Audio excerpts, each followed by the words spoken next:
Holy cow. It is green. It is green. It is velvet. It is purple. It is all the colors of the rainbow here in the Voodoo Garden. Welcome back to the Voodoo Garden. My name is Ray. I am the host of this thriving paradise of nonsense I lovingly call the Voodoo Garden. Last episode, I showed you the light bulb that I was making, the Franken bulb. That's been installed in the ceiling. And also the LEDs. Take a look. All around here I have the LED bulbs, and they've been doing fantastic. I posted the program on this, and I explained my way of thinking, my opinion, my perspective on the bulbs, and what I expected from them and what I did not expect from them, and also how they compare with other bulbs. In my view, okay, everything that I post here, every program that I do is not based on actual science, it's based on my experience, okay? That's what I think might differ me from other people who try to teach you something, is that I don't try to teach all the science aspects of it. That just really puts me to sleep. What I do is I go with common sense and I go with experience. So what I do is I do something and I show you the results of it, whether it be good or whether it be bad. That way you can make an informed decision based on what I've already done or haven't done. Now, with that all being said, I posted my very limited understanding of the world when it comes to incandescence, fluorescence, and then LEDs. Then I installed my LEDs. Well, there were so many people that really enjoyed that, and they did take some information home with them. I do appreciate that, and I'm glad that I could help you. And of course, on the other side, there's always those ones that like to pee in the punch bowl. I call them the purists. And the purists are the ones who have to do things a certain way, and if you don't do it a certain way, there's something wrong with you. Not something wrong with them, there's something wrong with you because you're not listening to them, you're not doing things their way. That type of perspective and personal, what do you call it? How you present yourself. I'm trying to be nice about this. How you present yourself, that's always been distasteful for me, because my whole way of doing things has evolved, and the genesis of it was because of people like that. I didn't like being told how wrong I was for wanting to do something a little bit different or to experiment and stuff. So I just stepped outside that box and started dancing in the sunshine to my own tune. And that's what I do. So I tried different things. Now, there were people who said that the white LED lights, your plants can't see. Oh, I hate this, but in quotes, your plants can't see that type of light. You have to use the blue and the red, and you have to use certain spectrums and blah, blah, blah, blah. They went on and on. And it's nonsense. That's just, I'm going to say it. That's nonsense. Yeah, first of all, plants don't see. I know what they meant, though. Plants can't actually use that type of light. Okay, let's take that and set it aside just for a second. Then some folks said that you need to use the blue and the reds because that's what the plants really need. Okay, let's just set that aside as well. And when you take that I've set aside, if you take that as the absolute truth, all right, let's just do that, all right? All right. One of Ray's little experiments. Okay, let's just say I'm totally but wrong. Okay, I'm wrong. Let's put that aside. Let's say that they're right. Let's just assume that they're right. Okay, now, if you can only grow underneath the red and the blue, because red has a certain spectrum of light, the blue has a certain spectrum of light, and this thing's tickling my ear. I just kind of love that. And also, if your plants can't see the white light from the LEDs, if they can't use the white light, then what I've been doing in here is all for nothing. For the last 3 weeks, going on what they say, I love this. Logic and common sense, it just makes me happy. I just vibrate with happiness when it comes to fruition. Okay, if they can't use this light, then what I've been doing is I've been running my plants in total darkness. Because it's obviously what they say is my plants cannot use this light. So if they can't use the light, then my plants have been using no light for 3 entire weeks. That's it, because there are no windows in here. When I close that door, it's pitch black. So if this light is totally unusable, these lights have been in total unusable light for 3 weeks. And if that were true, saying that that's true, then I would definitely notice some anemic looks to my plants. The leaves wouldn't be as good, they wouldn't be as vibrant, they'd be falling apart, right? And also, if I needed the red and the blue, and that was the only thing that it would use, then of course these plants shouldn't be growing well at all. Okay, let's just take that as fact. Now I'm going to show you what difference has happened in just 3 weeks under pure LED, no compact fluorescent, no outside light, nothing else. Take a look at this. Here's a raised eye view of the LED lights installed. I have 5 of them. And of course, as you can see, there are no more compact fluorescents. I have 5 of them chained together.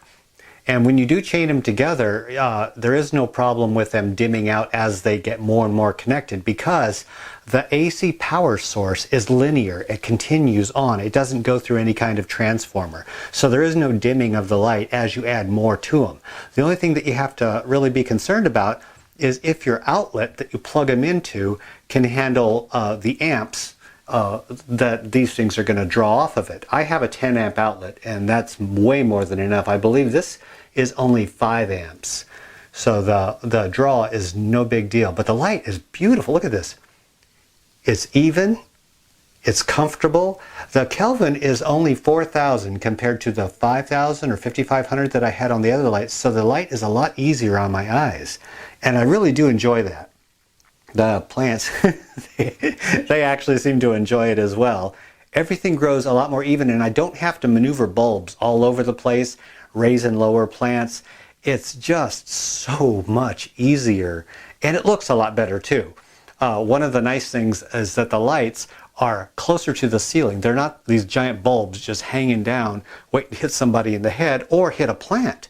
When I had this papaya growing underneath the bulb was practically touching the leaves, and that was kind of dangerous for the plant. You know, when, the bulbs can generate a little bit of heat, whereas this is a nice even heat above them. It looks kind of shaded because we're looking from underneath, but the light is a lot more even. The papaya seems to like it, and as a matter of fact, it even put out a flower. I think that was like as a little thank you, maybe. There's a little bitty flower right over here underneath that stem, and that itty bitty flower is really smelling up the joint. It smells beautiful out here. Yeah, it's just like being outside. And I want to show you some other things that I've noticed in just the 3 weeks since these things have been running. It's only been 3 weeks. This is my dumb cane, and I forgot which one it's called, but it was growing initially from a little itty bitty one, and what it did was it put out another stalk. So I buried this into a big pot a long time ago. And so we had 2 stalks. Actually, there was a lot more, and I trimmed them out because it was just too cluttered down there. And I had 2 stalks growing that grow straight up. Now what I did is I had this on a stool closer to the bulb so that it would grow straight up. Otherwise, it'll grow towards whatever light source you give it. Now what happened is, what I noticed since the LEDs came into being is this. They were just starting to get buds when I had the compact fluorescence right down here. You can see this itty bitty bud. See the itty bitty bud? Yeah, that's a new stem coming out. Well, what happened is the little bumps that it had up at the top all turned into stems. So now I have, see, I have one here, I have one there, I have another one over there, and it continues on the other side. So this is turning into a multi-headed plant while the middle growing tip is still growing. So it's going to get exponentially bigger. And that's not just an anomaly on one plant. Look, it happened on a totally different part of the plant on the other side of the pot. See, 1, 2, there's a third one down there, a fourth one coming out down here. So it's turning into this multi-headed plant. I love that. And right over here, this is the chef Lara that I showed many, many times before. But I noticed it's starting to put out new growth. For the longest time, it had these dark green leaves, and it was just sitting here doing nothing. In the last three weeks, we've gotten this. It's not much, but at least it shows me that it's starting to grow. See? And I want to show you something. This little showstopper. It isn't so little anymore. This is the Coleus that I trimmed back. Now, of course, it's going to grow back because that's what Coleus do when you trim them. But when I was growing it underneath the compact fluorescence, I had 2 tones of leaves here. I mean, two tones of color on the leaf. See? And then, look what happened. The leaves have gotten so incredibly robust that what they're doing is they're bending over. Look at this. It's bigger than my hand. It's like a dinner plate. It's velvet. The color is striking. On video, it may look nice, but here in person, it's even more striking. And the leaves are so big around the whole plant that they're just bending over. Look at that. That is from the LEDs, and the plant is no closer to the light source than it was with the compact fluorescence. As a matter of fact, it's a little bit lower. It's about 6 inches lower, and it's got new growth down here. So I can see a difference, absolutely, in the Coleus as well as other plants. Another one I want to show you, this is the Buddha belly. Now, it was already starting to flower with the LEDs, so I'm not crediting, it was already flowering with the compact fluorescence, so I'm not crediting the LEDs for that. What I am crediting is, look, you can see the leaf. It looks okay, a little bit two-tone, and two-tone. It looks like Ray took a bite out of this. I don't know what happened there. But this one is an LED. Yeah, this one lived underneath the LED and came out, and it got bigger, darker, and a solid color. And a little love story going on over here. The purple passion plant has sent out a tendril towards the pumpkin. Yep, this is that giant pumpkin, and they're just about ready to meet in the middle. Yep, this is a pumpkin vine coming down here. It had a little nub on my last filming, and that nub got longer and longer in just 3 weeks. It started out at the mother plant over here. It was just coming out. It was just about maybe a foot long.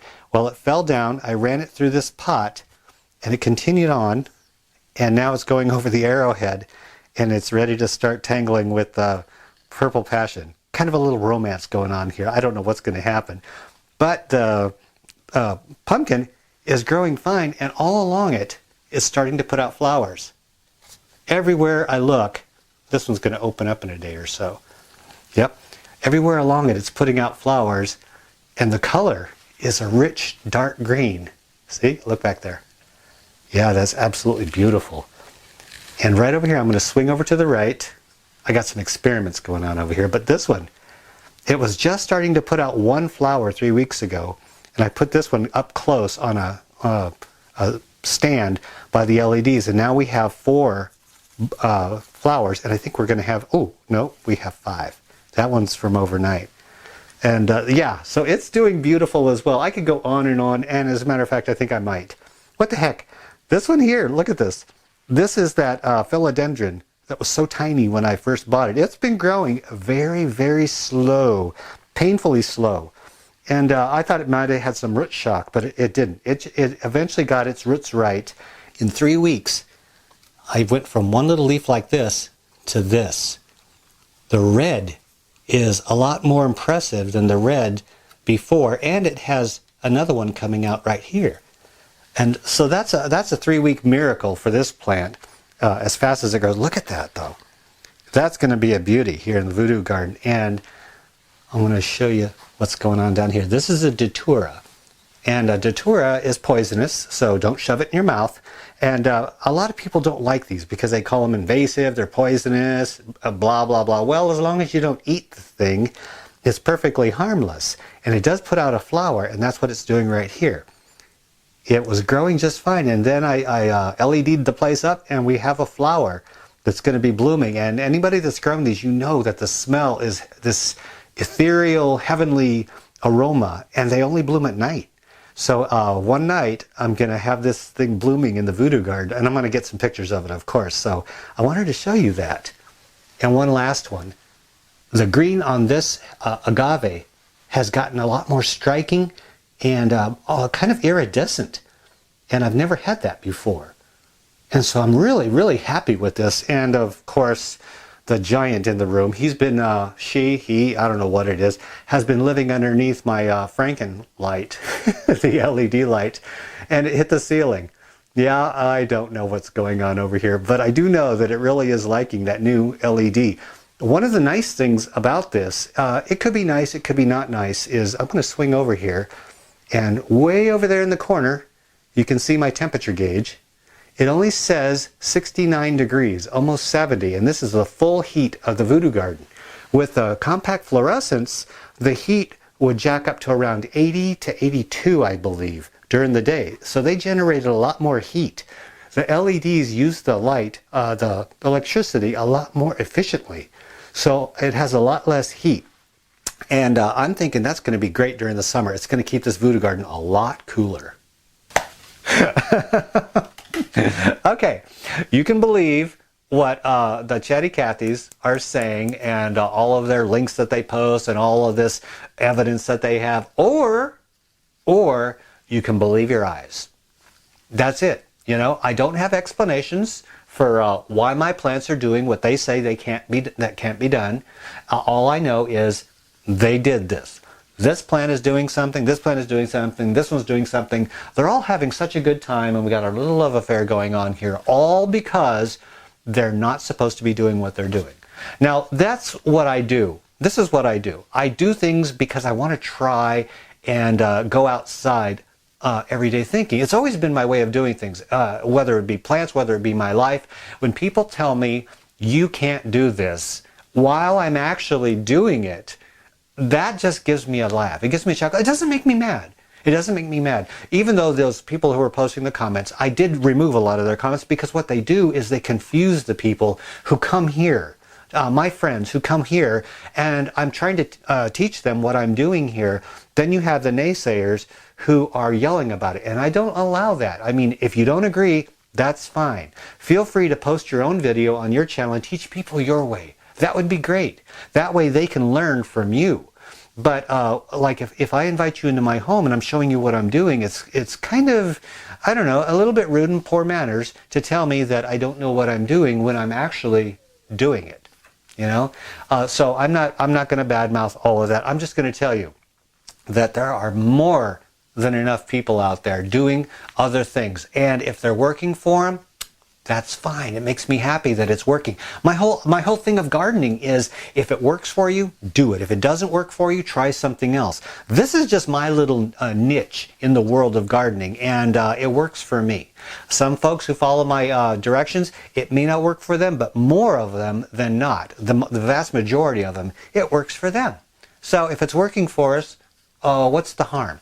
And that's what I wanted to present to you today, is that the LEDs are working absolutely just fine. So if you want to try LED, I can show you with the evidence of what I'm growing here that it does work, and it is beautiful. And it's actually nice in here. I'm not sweating. I don't have a fan going.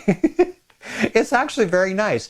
I'm not feeling bad that I didn't jump into LED sooner because of the expense. And I'm glad that I waited until the price came down to where it was affordable for me. Now I know that some of these bulbs may not be affordable for you.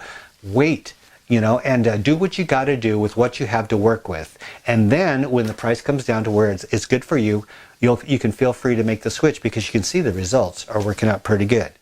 Anyway, that's just a little tiny Voodoo Garden. I'm getting ready to film next Voodoo Garden, and I have something here in this little shiny pot that I want to show you, because we're doing some changes. Now that I got my lights up, now that I got everything going, it's the beginning of spring, and some of this stuff has got to go, and some of this stuff is going to stay. So I'm going to show you what I do in order to bring out the new life into the Voodoo Garden. That's going to be on the next episode, so I hope you join me there. If you have any questions or comments, please feel free to post it in the comment section below.